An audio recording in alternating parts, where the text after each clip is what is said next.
I have a 4.5-pound Pomeranian. I'm pretty sure my dog is what other dogs are eating in the wild. And if you're just joining us, we're here in Utah where this comedy match has been an absolute thriller so far tonight. You're absolutely right. A great crowd and a beautiful venue. I just hope this comedian's up to par. Right you are. Now let's get back down to the action and see what this goofy-looking man-child has to offer. Yeah, thanks. It's the voices I have in my head around my house. Makes me feel like an athlete in my own home. 2 on, 2 out, hang of the top half at 9:30. Drew looking like he's getting a little bit hungry. Right you are. He's rummaging through the refrigerator now. He's into the deli drawer and oh, his only options are rectangle ham and German bologna. You can see the disappointment in his face there. It's fun. Makes me feel better about being poor. I don't know why the bologna had to be German. I'm sorry if I offended anybody, because it would probably be delicious. It would be superior in every way. I think you would enjoy it. You can slice it thinly or cut it into chunks, however you like it. That's what I love about the German accent, is you can get extremely angry and then bring it back down a couple of notches. And nobody seems to care. We are going to invade you. No, we were just joking. Come over for supper. They're making schnitzel tonight. Great to be here in Utah. This is awesome. My name's Drew, by the way. I do want to apologize for a couple of things before I get too far into it. First of all, I am married. So sorry, people. Yeah, me and this haircut are tied down. It's half the reason I keep it, to be honest with you. It's super easy to stay faithful. Nobody's asked. It doesn't really come up. I am also a millennial, so I am sorry for everything. Everything you don't like, that's just me and my people trying to make the news out there. That's all. I get the hate towards my generation. There's a lot of things people say about millennials that don't apply to me. Like, you know those millennials. They're all living off their parents' money. I'm one of 7 kids in my family. There has never been money. My first line of credit was with the lunch lady at my middle school. She'd hit me up for money every week. You got my money this week, Drew? No, Janice, leave me alone. I'm 11. I don't know how this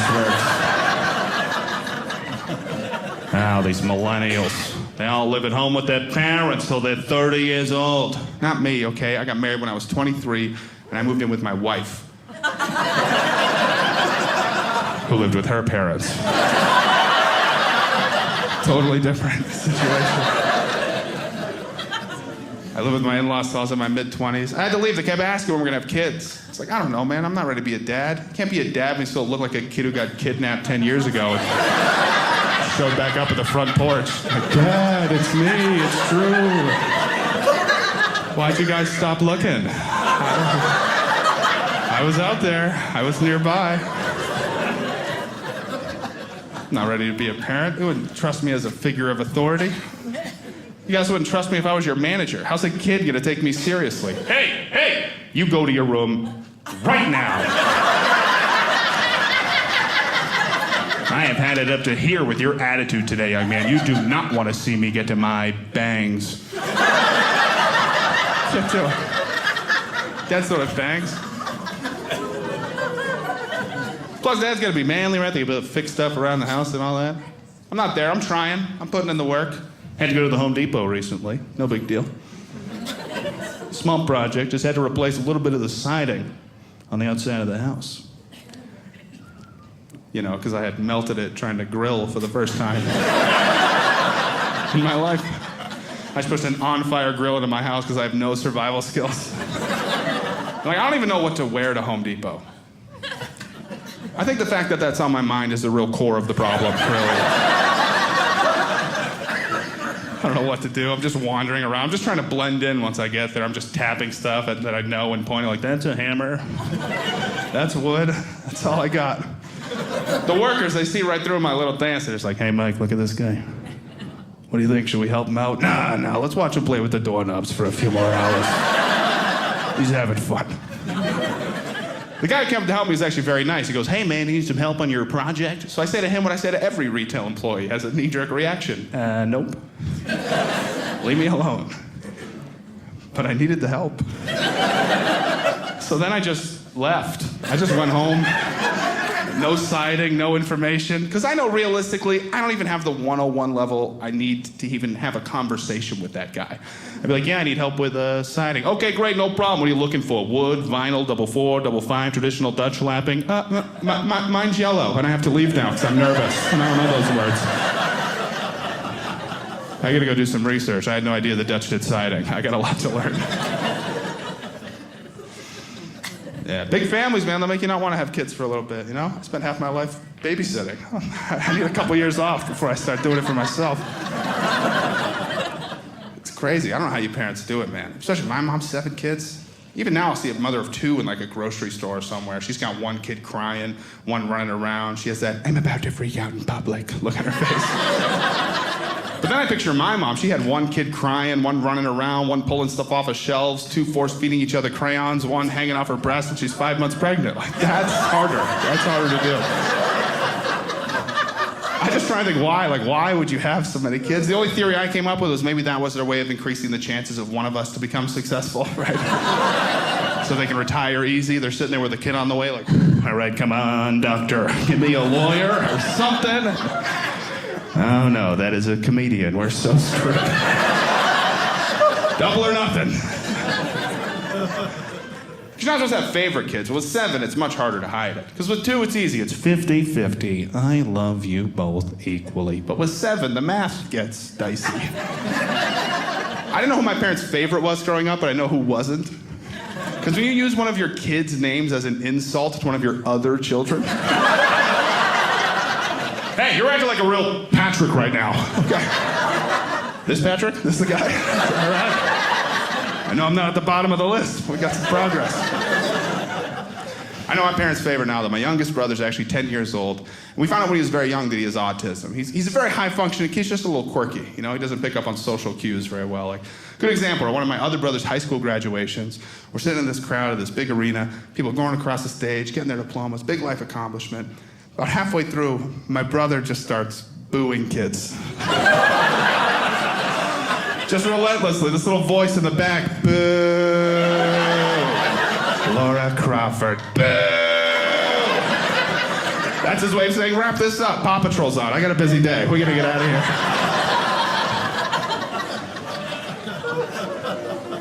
So we try and do what we can to help raise awareness for autism. A lot of people don't know what it is. We try and get the word out. You know, we did a walk for autism a couple years ago. It's an interesting event. They have hundreds of people there. Bands, bounce houses, DJs, free giveaways. All for a disorder that mainly revolves around sensory issues. So what that means when there's too much happening in their face, he can't handle it. It freaks him out. So what better way to raise awareness for autism than to have hundreds of people and bands and bounce houses and people shooting t-shirts at your chest. Like, are you aware yet? I am getting there. Jeez Louise. Who planned this thing? Hi, my name's Peggy. I plan terrible events. I'm glad you could make it. I hope you can come next week and we'll be raising awareness for alcoholism. That'll be at the bar. You gotta do your research. Yeah, no kids for me yet, man. I'm not ready. I'm not ready to be a leader of a cult. That's what families are. If you break it down to little cults that you get to start if you want to, right? You put everybody in the same house. You get to make up all the rules, call meetings. There's a leader with some omnipotent name like Mother. Plus, I think there's things every family does. You don't realize that they're weird or not normal until you try to do them outside the compound for the first time. Here's how my mom used to call all of my siblings together. Woo! That's it. She didn't know how to whistle. So she would just scream that rhythm at the top of her lungs. It was effective, but I thought everybody did that. I tried to call my buddy over at school for the first time. Full cafeteria. Hey, Mike! Mike, I saved you a seat! Woo! What was that, Drew? That's a quick way to sit alone all year. That's what that is. Nobody wants to sit with a kid doing war cries in the corner. It's not how you make friends. Yeah, no kids yet. We just have a dog. Most people just like to pretend are kids these days. They just come up to you and go like, oh, is that your little fur baby? Is she your practice child? It's like, no, that's my dog. Stop shaking so much. What are you doing with your shoulders? It's freaking me out. People give me unsolicited advice all the time. I was at the grocery store trying to buy a bag of regular dog food. I put my hand on the bag, and this woman just comes up to me and goes, oh, that's what you're gonna feed your dog, really?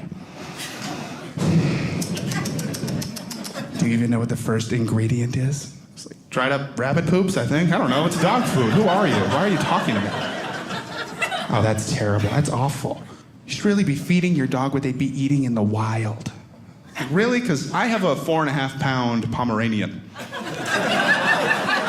I'm pretty sure my dog is what other dogs are eating in the wild. My dog is not a hunter. She is prey. She is constantly in danger.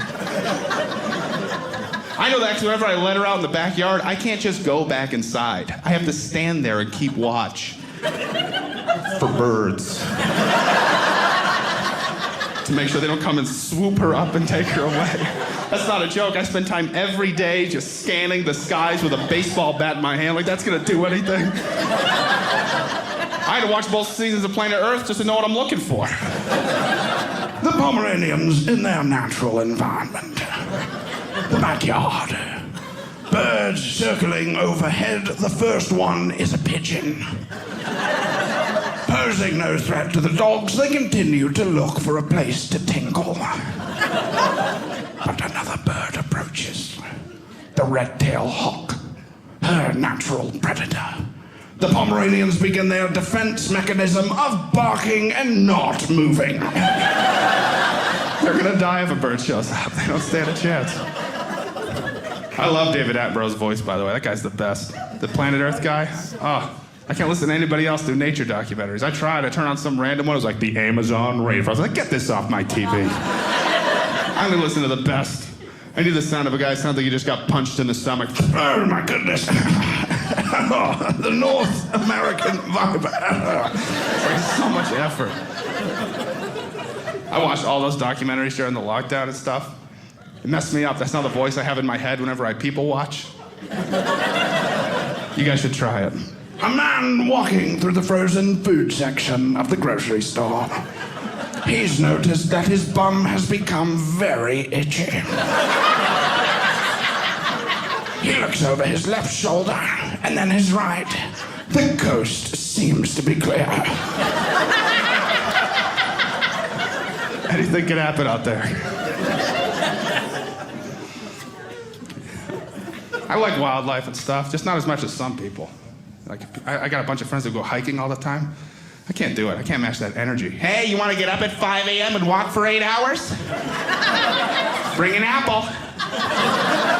Grab an avocado. It's a superfruit. I'm sure it is. I'm sure it's super. I got a super couch and a super TV right here. I'm going to have a super day. Why don't you go take a hike? I'm lazy, man. I don't like to go out and do that kind of stuff, you know? I've been trying to get back into working out. I went back to the gym recently. It's totally changed since the last time I was there. It's way too intense. Everyone's just walking around with potions of random elixirs, just shaking them all the time. This one speeds me up, and this one slows me down. It's like, why don't you just take nothing? What is that? It's so intense. I was just trying to figure out how a machine worked. Guy comes up and he goes, hey, buddy, what program are you on? Program? I don't know. My grandma called me fat on my birthday. Is that a program? That's what brought me here. I lack the motivation, you know? It's hard. I would go on YouTube and try and find motivational videos. I couldn't find the right ones. There's no entry-level motivational speaker. I need someone who's gonna let me get away with some stuff. Motivate a little, let me get away with a lot, you know? Like, hey, get up, man! It's noon, you should get up. Those guys don't exist. It's all like ex-Navy SEALs just screaming traits that I don't have with music in the background. Just way too intense. Work ethic. Discipline. Every day. Attack the day. Attack the day. Climb that mountain, shoot him in the face. And I'm like, yeah! I'm ready to go to war at 7 a.m., but all I'm trying to do is not eat Doritos so often. need someone to speak to me. My problem.